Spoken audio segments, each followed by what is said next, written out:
There's a moment that almost no one talks about. It's not the burnout. It's not the shutdown. It's not even the freeze. It's the moment after those things, when energy starts to come back. You wake up one morning and something feels different. Your body feels lighter. Your mind feels clearer. You think, okay, maybe I'm getting better. And then, a few days later, you crash again. If that's happened to you, this video is for you, because what looks like failure is often your nervous system doing exactly what it's designed to do.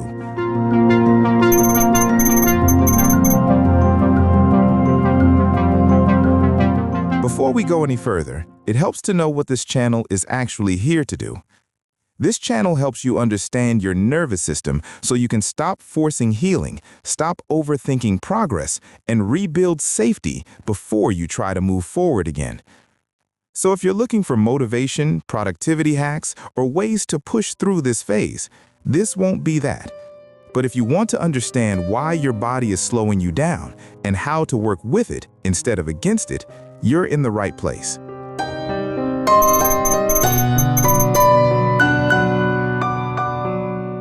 Most people think nervous system healing is linear. You're exhausted, then you rest, then you recover, then you move on. But that's not how the body actually works. Healing happens in waves. Energy doesn't come back all at once. It returns in small, tentative signals. And the first time energy returns, your system isn't strong yet. It's curious.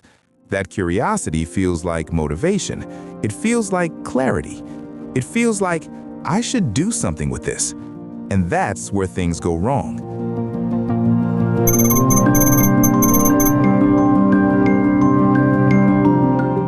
When your nervous system has been in shutdown, freeze, or collapse, it prioritizes one thing above all else: safety.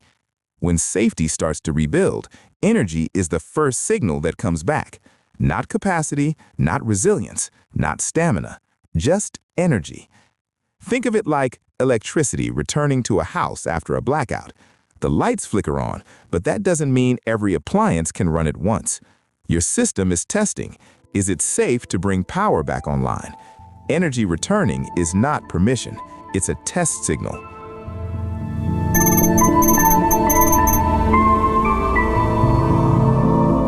Here's the part most people misunderstand. Shutdown doesn't happen because you're weak. It happens because you move too fast for your current level of safety. The moment energy comes back, the mind steps in, and the mind says, let's catch up, let's fix everything, let's use this before it disappears. That urgency is not healing, that's fear. And your nervous system reads urgency as a threat. So it does the only thing it knows how to do. It pulls the plug again. That's not self-sabotage, that's protection.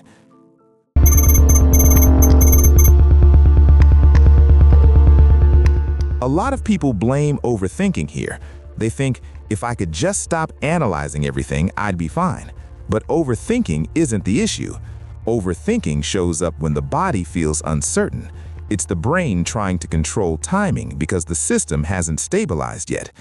When energy returns without safety, the mind takes over.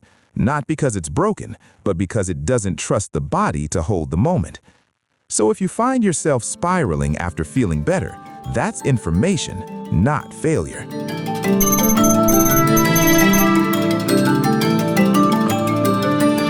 Here's the subtle mistake almost everyone makes. They treat returning energy like something to use. They ask, what should I do? How do I apply this? How do I move forward? But the correct question is, how do I support this energy without spending it? Early energy is not meant for output. It's meant for containment. If you try to turn energy into productivity too soon, your system will shut you down to preserve itself.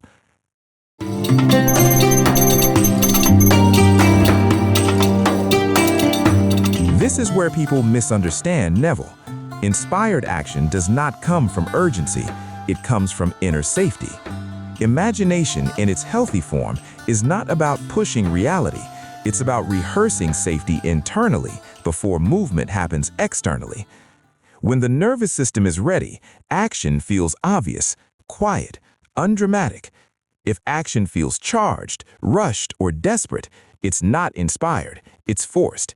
And forced action always triggers the nervous system to pull back.